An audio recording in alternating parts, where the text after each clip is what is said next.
ፈጣሪን ፍሩ። ለምለም ይሄ ነገር እውነት ነው? ኤላ እንደዛ አይደለም። አደይ እውነት ይሄ የተባለውን ነገር አድርገሻል?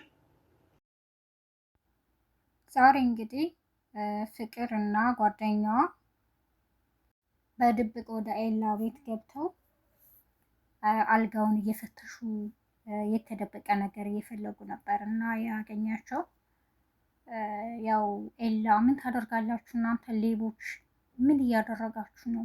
እንዴት ቤት የገባችሁ ብሎ ፍቅርን አንገቷን ይዞ ነበር የወረወራት። ውድና የተከበራችሁ የነጅሆን ኩኪንግ ቤተሰቦች አሰላሙ አለይኩም ወራህመቱላሂ ወበረካቱ። ነጅሆን ኩኪንግ የሚለውን የዩቲዩብ ቻናል ላይክ፣ ሼር፣ ሰብስክራይብ በማድረግ እስከ መጨረሻው አብረውን ይቆዩ።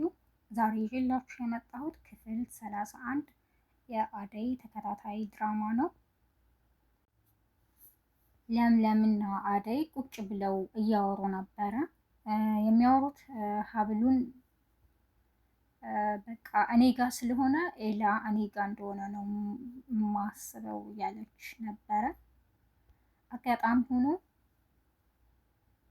ድንገት ሳያስቡት ዴቭ ነበር በር ከፍቶ የገባውና ምንድን ነው የምታወሩት? ምን እያደረጋችሁ ነው ሲላቸው ለምለም እጇ ላይ የያዘችው የኤላ ሀብል ነበር መሬት ላይ የወደቀው።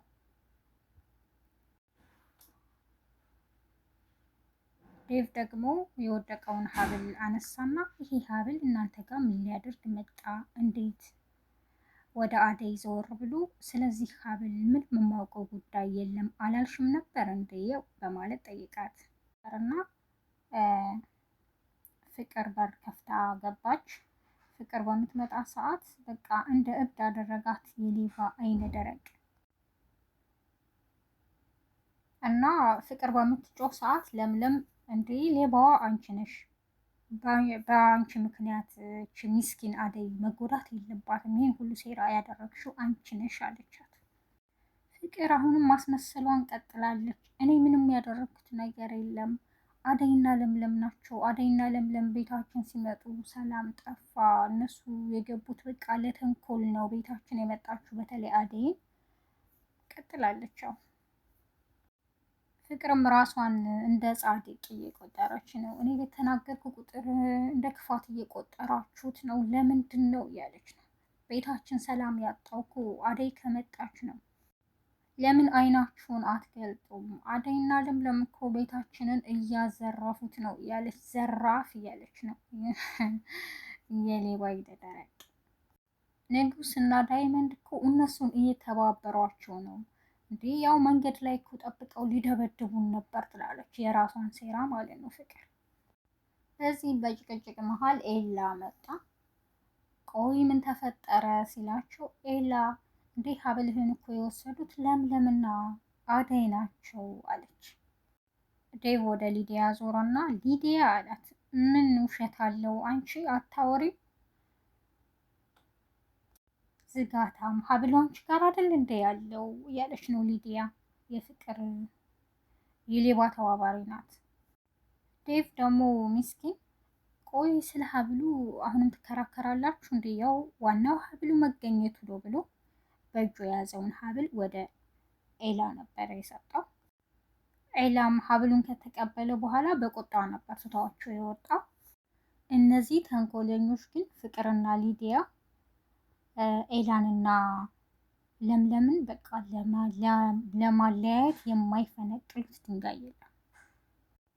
ኤላ ደግሞ ለምለምን መናጭቆ ስለባረራት ወይም ከክላሱ እንድትወጣ ስላደረጋት ሊዲያ በጣም ደስ ብሏታል። ቆይ የሷም ተራ ደረሰ።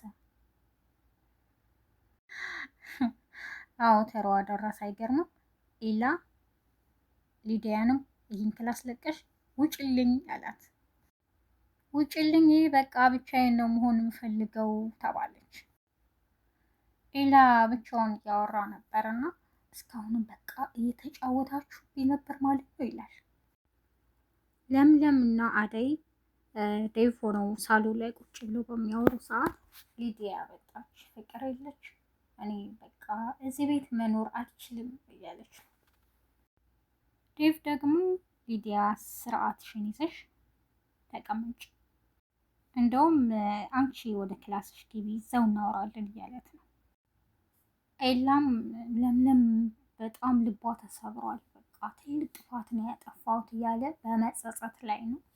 እና ጓደኛው ደግሞ አንተን እንዳሳመንኩህ ለምለምንም ሁሉንም ነገር ነግሬ አሳምናታለሁ እያሉ እኔ ከአባቴ ውጭ ምንም ማድረግ አልችልም፣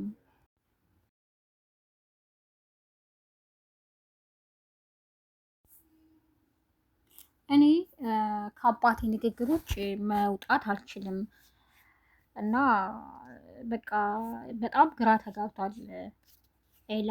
ጓደኛው ደግሞ እንዴ በፊት ትተሃት እንደሄድከው ለምለምን አሁንም ልቧ ልትሰፍረው ነው እንዴ? ለምለም እኮ ከኔና ካንተ ውጭ የምታውቀው ሰው የለም እያለው ነው። እና ኤላ ደግሞ እኔ ግን እውነቱን ማወቅ እፈልጋለሁ፣ ይህን ዳይመንድ የሚባለውን ልጅ አግኝቼው ሁሉም ነገር መጠየቅ እፈልጋለሁ እያለ ነው። ዴቭ ደግሞ ወደ ሊዲያ ክላስ በመሄድ እንዴ አደይን ያን ሁሉ ሴራ ከሰራሽ በኋላ አንቺ እዚህ ትደንሻለሽ እንዴ አላት። በቃ ተወኝ፣ እኔ የፈለግኩትን እኮ ማድረግ መሆን እችላለሁ፣ አባዬን አትሁንብኛ እያለችው ነው። የፈለግሽውን መሆን ትችያለሽ፣ የፈለግሽውን ግን ማድረግ አትችይም እያላት ነው ዴቭ ሊዲያን። ቆይ ግን በዛ የምትናገረኝ ለዛች አመዳም አደይና ለምለም ብለህ ነው እያለች ነው ሊዲያ ማለት። ዴቭ ደግሞ ስለተናደደ ይሄውልሽ ሊዲያ ከዚህ በኋላ ጸባይሽን ብታስተካከል ይሻላል እያላት ነበረ። የዛሬ ስራሽን እምረሳልሽ እንዳይመስልሽ፣ ምን ልታደርገኝ ዴቭ እያለች ነው ሊዲያ። እና እሱን አባቤ ሲደውል እንገናኛለን እያለ እየዛተባት ነው። ሊዲያ ደግሞ የምርህን ነው ዴቭ ለዛሽ ለኮተታም ብለህ ለአባዬ ልትነግረው ነው እንዴ በማለት አዎ፣ ወይ ደግሞ አደይ እግሯ ስር ወድቀሽ ይቅርታ አጥፍቻለሁ ብለሽ ይቅርታ እንድታደርግልሽ ማድረግ አለብሽ እያላት ነው። ሊዲያ ደግሞ ያው እኔ እንዴት ነው እኔ ይቅርታ የምጠይቀው እኔ እያለሽ የተበሳጨች ነው። እሱ የአንቺ ምርጫ ነው ብሎ ነው ትተዋት የሄደው። ለምለምና አደይ ደረጃ ላይ ቁጭ ብለው እያወሩ ፍቅር ግን መጥፎ ልጅ ናት፣ ድሮ ከትምህርት ቤት ጀምሮ እኔና ኤላ ሁሌ እንዳጣላችን ነበር ትላለች። አደይ ደግሞ ለምንድነው ዝም የምትይው? በቃ እኔ ባልመጣ ኖሮ እያለቻት ነው ለምለም። ውጪ ሲሉሽን በቃ ትንፋሽሽን ጸጥ አድርገሽ መውጣት ነው፣ ለምን ዝም ትያለሽ? ትላታለች። እኔ ባልመጣ ኖሮ በቃ ትንፋሽሽን ጸጥ አድርገሽ ውጪ ሲሉሽም በቃ ዝም ብለሽ ነው የምትወጩ ማለት ነው። ለምንድን ነው አንቺ ግን ዝም የምትይው? እያለቻት ነው ለምለም አደይ ደግሞ አይ ለምለም እኔ ብናገርስ ማንም ይሰማኝ አለ እያለች ነው አደይ። ግራ ቢገባኝ እኮ ነው እያለቻት ነው።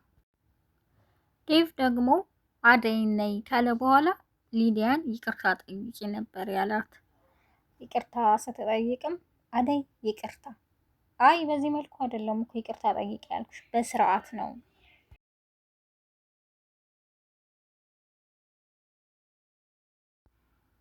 ሊዱ በጣም ተበሳጨች። እኔ ከዚህ በላይ ይቅርታ መጠየቅ አልችልም፣ እግሯ ላይ ወድቄ እንድጠይቃት ነው የምትፈልገው፣ የፈለግከውን ማድረግ ትችላለህ ብላ ተበሳጭታ ነው የሄደችው። ወይኔ የአደይ ትዕግስት ግን በቃ ዴቭ ተዋት፣ የማትፈልገውን ነገር እንድታደርግ አታስገደዳት እያለችው ነው። ኤላ ወደ ለምለም ቤት ሄደዋል። ይቅርታ ታደርግለት ይሆን?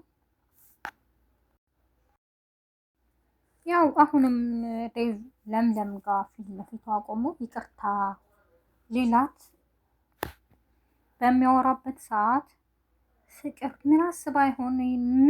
ምን ሸር ባይሆን አሁንም ያሰበችውን አላውቅም። ዳይመንድን ይዛው መታለች። ዳይመንድ ደግሞ ብር ከተሰጠው አድርግ የተባለውን ሁሉ ያደርጋል። አሁን እውነቱን ከዳይመንድ ማወቅ ፈልጋለሁ እያለ ነበር ኤላ። ምን ሊሆን አሁን መጥቶ ፍቅርስ በምን ቀይራው ይሆን? ምን እንዲህ ሊሆን ያመጣችሁ? በቀጣይ ክፍል እስከምንገናኝ መልካም ጊዜ።